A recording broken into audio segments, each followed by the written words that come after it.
lovely introduction from Christoph, but he kept making one serious mistake. And do you know what that was?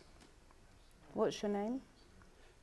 Yeah, it's a mistake I can deal with. This is the one and only Sir Peter Blake. What happened was that a couple of years before I accepted it, two people who would have known said, you're going to get a letter, you're going to be offered a knighthood, you expect the letter. And it never came. So I thought, well, it's not you. Later on, 2 years later, when it did come, I really wasn't expecting it.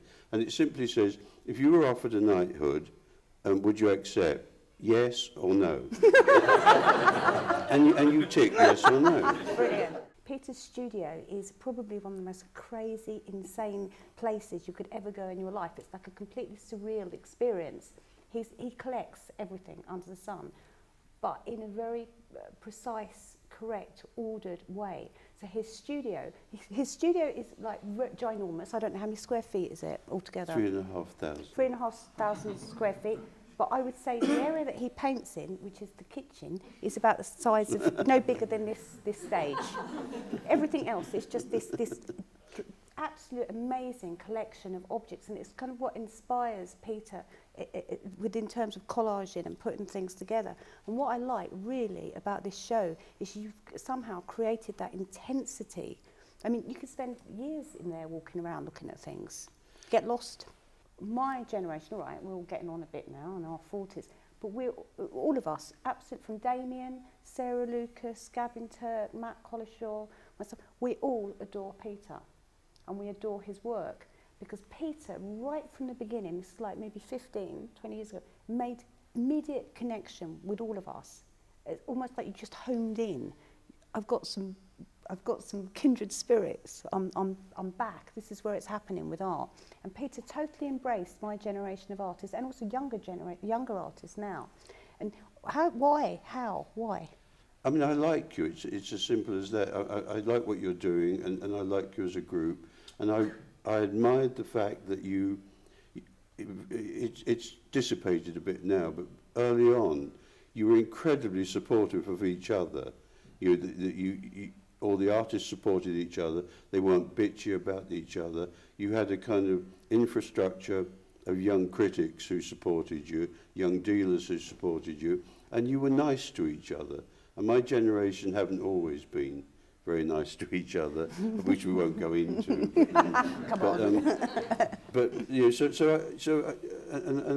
there's a slight feeling to you that when I was at the Royal College, for instance, my tutor was Johnny Minton. And he was kind to me and kind of nurtured me and looked after me.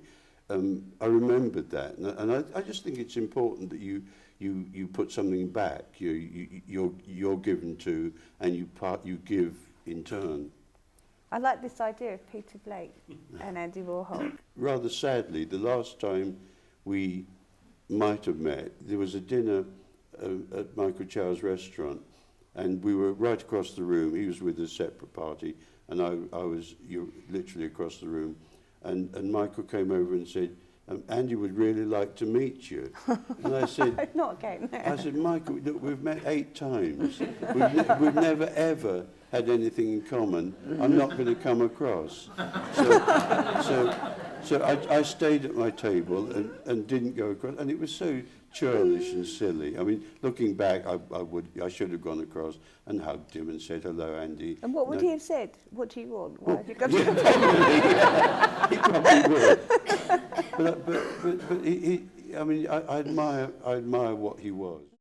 Now, you once said to me in jest, I'm sure, it was something to the effect of, I wish I'd known when I made that bloody LP cover.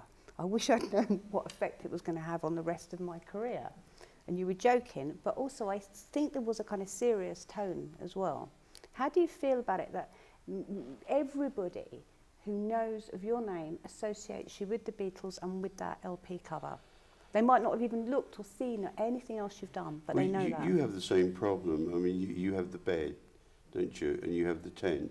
You get stuck with certain a certain kind of image that will never lose you. Your people will always say, or Tracey's bed, and you eventually you deal with it. It happened. Looking back, I'm glad I did it. I'm proud of it, but I'll never get away from it.